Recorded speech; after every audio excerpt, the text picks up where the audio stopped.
Where white people in Europe thought that they could control countries of other people who were not white, divide them, take them, give them to others, they had the right to do this. The Balfour Declaration. One white racist promising another white racist somebody else's land. That's what the Balfour Declaration is all about. Lord Balfour promised his friend Lord Rothschild Palestine for the Jewish people. Who cares? Who is he to give anything to anybody? But this is what it was. And then moving forward a few decades, we had the United Nations resolution to partition Palestine.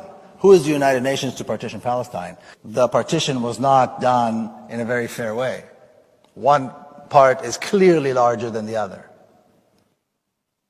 Now, in 1947, when the partition plan was passed, there were about 500,000. The Jewish population in Palestine numbered about 500,000 people.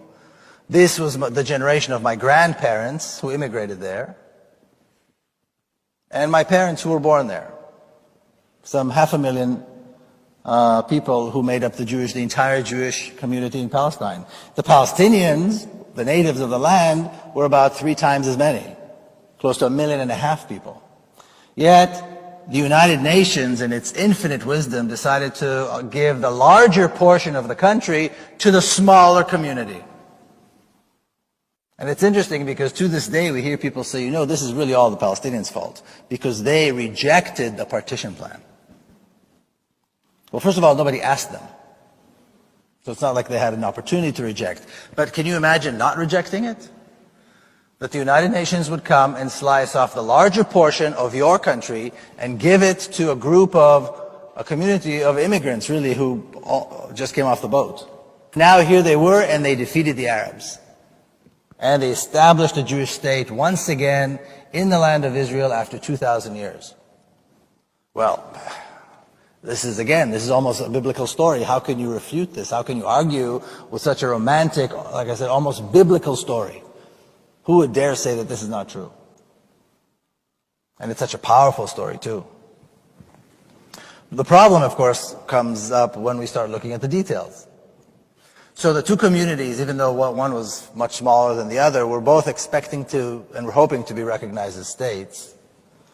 And they began investing in developing institutions of state. But there was one thing that the Zionists, the Jewish community in Palestine, developed that the Palestinians never did. And that's an armed militia, a fighting force. And on the ashes of the city of Jaffa, today we have, in a picture that's almost the exact same angle, the city of Tel Aviv. It still calls itself Tel Aviv Jaffa, Tel Aviv Yafo. And there is a small Palestinian community and a small part of the original city of Jaffa that's still there. It's a small community that is neglected and subject to oppression and subject to racist laws.